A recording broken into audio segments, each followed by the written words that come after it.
Bonjour, dans cette petite vidéo, bonjour chers élèves, dans cette petite vidéo, nous allons discuter de temps de demi-vie. Alors, on a vu dans les dernières vidéos sur le nucléaire que lorsqu'un noyau était instable, on disait à ce moment-là qu'il était radioactif et que ce noyau-là allait se désintégrer pour retrouver sa stabilité en émettant des particules et des radiations. Ça veut dire que le noyau perd de sa masse au fur et à mesure qu'il se désintègre. Donc, quel est le lien ici avec temps de demi-vie?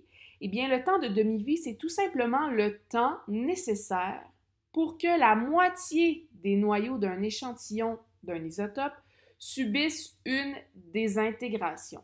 En d'autres mots, c'est le temps que ça prend pour qu'un échantillon de noyaux instables divise sa masse de moitié. Donc, prenons un exemple pour bien comprendre comment ça fonctionne. Vous avez ici dans le tableau le temps de demi-vie de quelques isotopes radioactifs. On voit que les temps de demi-vie peuvent être exprimés en secondes, en minutes, en jours, en années. Tout dépend de l'isotope radioactif. Donc, chaque isotope radioactif a son propre temps de demi-vie. Si on regarde le temps de demi-vie du cobalt 60 dans le tableau ici, on dit que son temps de demi-vie est de 5,3 années. Qu'est-ce que ça veut dire, ça? Le temps de demi-vie du cobalt 60 est de 5,3 années.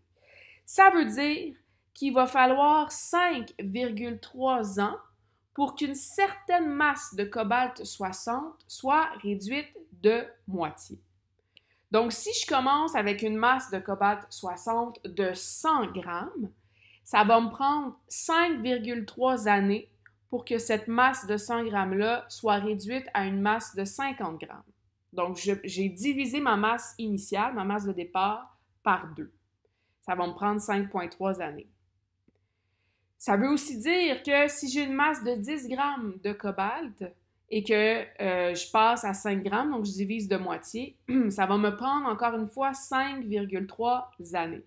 Donc ici, le temps de demi-vie n'a pas rapport avec la quantité de matière avec laquelle je commence, la quantité de noyaux instables que j'ai au départ. Ça n'a absolument aucun rapport, c'est vraiment la masse divisée par 2. Le temps que ça prend, c'est le temps de demi-vie. Donc, voici une petite animation qui va vous expliquer le concept de demi-vie. Donc ici, on va partir avec des noyaux instables de carbone 14. D'ailleurs, vous avez sûrement déjà entendu parler de la datation au carbone 14. On se sert justement du temps de demi-vie du carbone 14 qui est connu, qui est environ de 5700 ans, pour dater des objets trouvés dans le sol ou dater des corps aussi.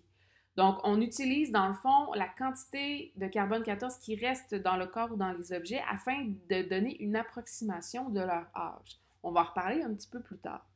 Alors, ici, je commence avec 20 atomes de carbone 14.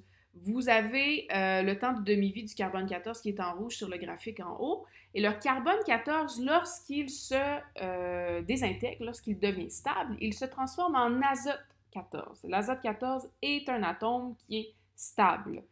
Donc, ce que je vais vous demander d'observer ici, c'est normalement, après le temps de demi-vie, lorsqu'un le temps de demi-vie du carbone 14 est passé, on devrait avoir la moitié moins de noyaux de carbone 14. Donc, si j'en ai 20 au départ, il devrait m'en rester environ 10, lorsque j'arrive à la demi-vie. Donc, je vais commencer l'animation. Observez bien ici à gauche la proportion d'atomes de carbone 14 versus la proportion d'atomes de carbone d'azote. Normalement, je vais faire pause quand on arrive ici au temps de demi-vie. On devrait être à 10-10. Donc, je débute l'animation. Le carbone 14 se désintègre en azote. Et lorsque j'arrive au temps de demi-vie, on voit que je suis à 10-10. Donc, mes noyaux de carbone 14, il y en a la moitié qui sont devenus des noyaux d'azote 14. Et on voit que ça coïncide avec le temps de demi-vie du carbone 14. Donc, ici, vous avez un schéma qui montre le temps de demi-vie lorsqu'on commence avec de l'uranium 238. Donc, l'uranium-238, pour réduire sa masse de moitié, ça va lui prendre 24,5 jours et il va devenir du thorium. Et là, ensuite, le thorium, il réduit sa masse de moitié, ça va lui prendre 1,14 minutes pour devenir du protactinium, etc., etc. Donc, à chaque fois que je réduis la masse de moitié, il y a un temps de demi-vie qui descend et on voit que le temps de demi-vie dépend de l'isotope. Il y a des temps de demi-vie qui sont très, très, très longs. On voit ici, l'uranium, c'est 4,5 fois 10 exposant 5 années. Et il y en a d'autres que c'est très rapide, c'est de l'ordre de minutes ou même de secondes. Ici, vous avez un graphique qui vous montre en quelque sorte le temps de demi-vie par rapport au carbone 14. Donc, on voit ici au niveau des ordonnées, au niveau du Y, la quantité de carbone 14 en grammes. Et à droite, vous avez le temps en années. Donc, on voit que ça forme une espèce de courbe qui ne va jamais toucher à l'axe des X. Comme on prend une masse et qu'on la divise par 2 à chaque fois, à chaque temps de demi-vie, ben oui, on réduit la quantité de noyaux instables, mais on ne va jamais atteindre 0. Est-ce que vous connaissez un nombre ou un chiffre divisé par 2 va vous donner 0? Ça n'existe pas, c'est impossible. Fait que ça aussi, ça permet un peu de comprendre le problème avec les centrales nucléaires, avec la fission nucléaire. On utilise des noyaux instables qui se désintègrent, mais peu importe le temps qui s'écoule, on va toujours garder des déchets nucléaires qui peuvent être dangereux pour nous. On ne pourra jamais se débarrasser complètement de ces déchets-là. Donc, ça, c'est le temps de demi-vie. Et on va regarder ensemble comment on peut faire des calculs avec ça. Il existe une formule mathématique, mais vous n'avez pas le savoir nécessaire encore en mathématiques en 4e secondaire pour comprendre cette formule-là. Donc, moi, je vais vous expliquer comment on fait le calcul à la mitaine. Alors, ici, on va regarder comment faire des calculs avec des temps de demi-vie et on va commencer avec un premier exemple. Combien de temps prendra 10 kg d'un isotope radioactif pour se désintégrer jusqu'à 0,625 kg si sa demi-vie est de 3,6 années?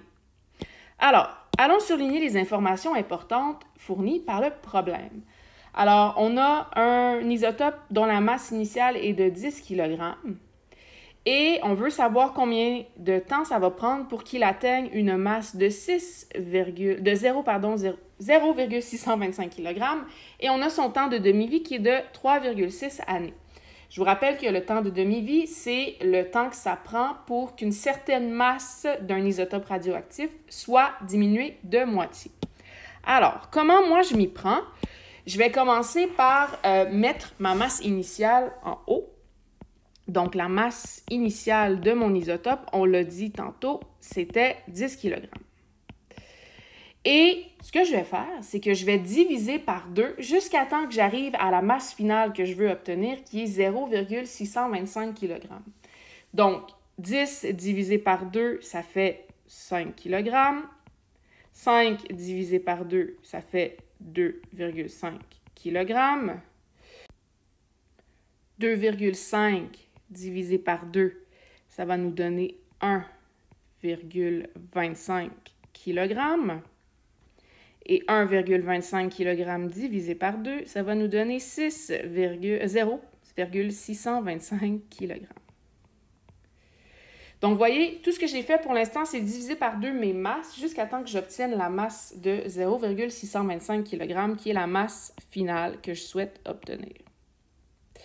Et là, ensuite, je vais aller compter combien de fois j'ai dû diviser par 2. Et à chaque fois que je divise par 2, je suis en train de faire ce qu'on appelle un temps de demi-vie. Donc, j'ai un temps de demi-vie ici, un temps de demi-vie ici, un temps de demi-vie ici, un autre temps de demi-vie ici. J'ai fait donc un total de 4 temps de demi-vie.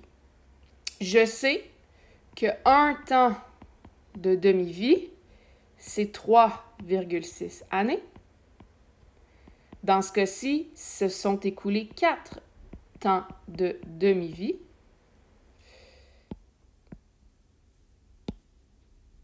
Combien? Ça correspond à combien d'années? Donc, je fais tout simplement mon produit croisé qui revient à faire 3,6 multiplié par 4. ça va me donner 14,4 années. Donc, ça veut dire que mon isotope radioactif, pour passer de 10 kg à 0,625 kg, ça lui aura pris 14,4 années. Allons-y maintenant avec un deuxième exemple. Quelle est la demi-vie d'un isotope radioactif qui prend 754 988 années à se désintégrer de 4 kg à 0,25 kg? Donc ici, c'est le problème contraire du dernier exemple que l'on a fait ensemble. Ici, nous n'avons pas le temps de demi-vie. C'est justement ce qu'on cherche dans notre problème. Donc, nous allons encore une fois aller surligner les informations importantes. Donc, je cherche le temps de demi-vie de mon isotope. Je sais que ça va lui prendre 754 988 années pour passer de 4 à 0,25 kg. Donc, vous allez voir que la démarche est sensiblement la même. Donc, je commence toujours avec ma masse initiale de mon isotope, qui est de 4 kg.